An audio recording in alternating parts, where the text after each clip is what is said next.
Hi, and welcome to Geno's Picks. Yes, obviously we're back at my apartment. It happens every now and then, but very rarely, so I don't need to tell you this grinds my gears because we love bringing you high-quality videos every week. But let's get right to it. I know 1-1-2 last week, 13-14 on the year, 48%. Unheard of numbers. Things are going to turn around. You just got to have faith, George Michael. So let's get right to it. My first pick. The Baltimore Ravens are giving 13 to the Buffalo Bills in Baltimore.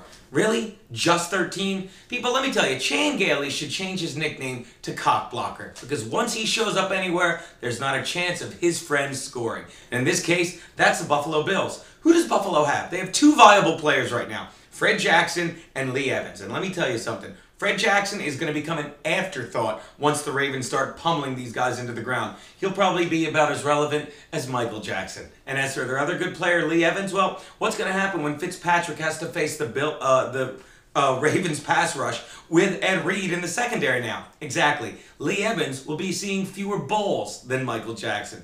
People, I'm sorry. I just don't think the Bills have a chance, and I love the Ravens to beat them senseless all day.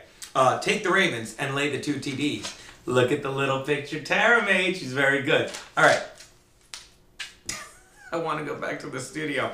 My next pick. The Packers are laying 3 against the Vikings at home in Green Bay. Right. We all know about the Packers lately. The Packers cover games pretty much the same way O.J. Simpson covers his tracks. They start out like looking unstoppable, but then they get sloppy, only to end up with a few white guys trying to screw them. Am I right? Last week, the white guy, Dan Carpenter, and his 44-yard field goal that screwed him, right? What do we got this week? Brett Favre. Is he going to screw him? What do you think, people? We've all seen Brett Favre's the picture of his junk on the internet, and we've all heard what Deanna had to say about it. Look, people, if there's one thing you can count on this week, Brett Favre isn't screwing anyone, especially Green Bay, and especially his wife. Take the Packers, people, and lay the 3.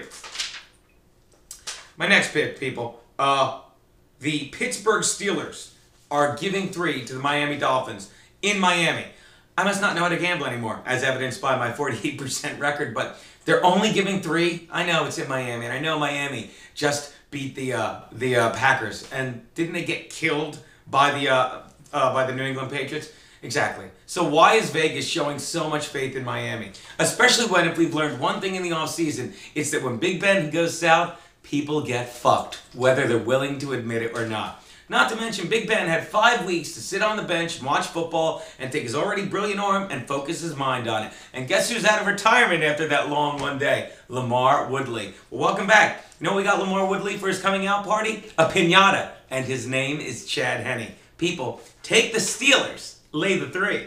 Did you see that? Is that we're almost done.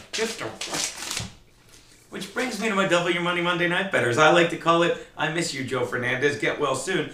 The Cowboys are giving 3 to the Giants in Big D. Sure, the Giants are hot, and the Cowboys are floundering, but in a division rivalry game like this, players are playing for pride, and suddenly all the variables are harder to control than Junior Seau's SUV. And, a lot like Junior Seau's SUV, it's hard to tell which side's going to come out on top in this one. Am I right? But Cowboys are desperate. It's a home game. The Giants, I don't think they're ready for this, so you can expect a lot of more unexpected hits than Justin Bieber. Am I right? Take the Cowboys in this one. Lay the 3.